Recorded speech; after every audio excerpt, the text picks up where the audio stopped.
আজ আমি আপনাদেরকে পেঁপের প্লাস্টিক চাটনি দেখাবো বানিয়ে। এর জন্য এখানে একটি মাঝারি সাইজের আমি পেঁপে নিয়ে নিয়েছি। পেঁপেটাকে ধুয়ে নিয়েছি ভালো করে। ধুয়ে আমি এটাকে চোকাটা ছুলে নেব। ছুলে নিয়ে এরকম মাঝ বরাবর কেটে নিয়ে আমি মাঝের অংশটি বাদ দিয়ে, যেখানে বীজটা থাকে ভালোভাবে বাদ দিয়ে আমি পেঁপেগুলিকে পাতলা পাতলা করে কেটে নেব। মনে রাখবেন এই কাটাটা ভীষণ যাতে পাতলা হয়।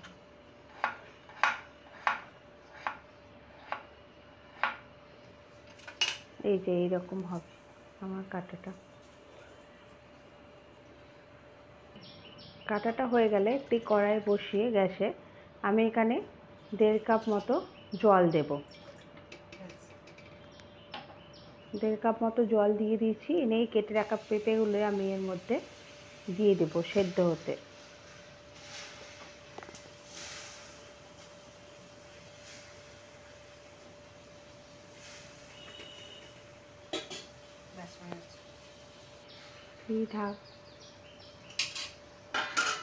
ঢাকনা দিয়ে দিব। কিছুক্ষণ 5 মিনিটের মতো আমি রেখে দেবো কম আছে। নিয়ে আমি দেখে নিব মাঝে মাঝে একটু ঢাকনাটা খুলে যে পেঁপেটা সেদ্ধ হয়েছে কিনা প্রপার।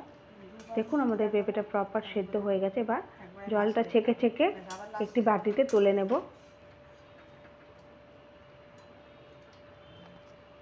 জলটাকে ছেঁকে নিয়ে তুলে নিয়ে এবার ওই কড়াইয়ের মধ্যে আমি এখানে চিনি নেব। 1 কাপ চিনি নিচ্ছি আর 1.5 কাপ মতো জল দেব। এই চিনিটা জলটার মিশ্রণটা আমি ততক্ষণ নাড়তে থাকবো যতক্ষণ না চিনিটা সম্পূর্ণভাবে জলের সাথে মিশে যায় বা গলে যায়।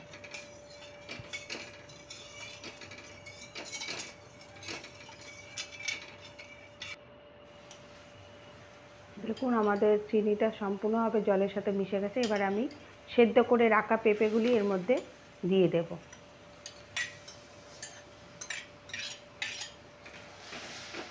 দিয়ে ভালো করে মিশিয়ে আবার কিছুক্ষণের জন্য ঢেকে দেব আঁচটাকে কম করে। ওই 3-4 মিনিট পর আবার ঢাকনা খুলে 1/2 চামচ মতো লবণ দেব। আবার নাড়তে থাকবো। যখন দেখব চিনির রসটা একটু গাঢ় হয়ে এসেছে তখন কাজু আর কিশমিশ দিয়ে দেব।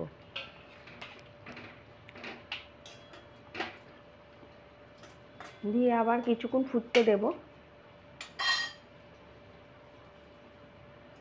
আর নামানোর আগে একটি লেবু আমি রস দিয়ে দিব। একটি লেবুকে 1/2 পিস করে তার রসটা দিয়ে দিলাম।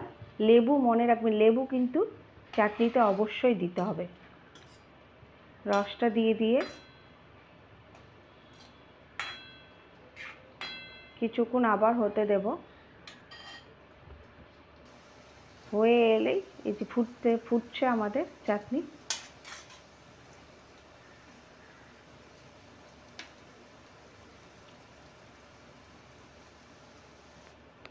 আমাদের চাটনি সম্পূর্ণ রেডি।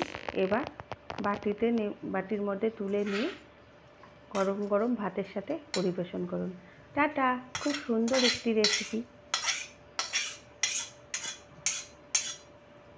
টাটা।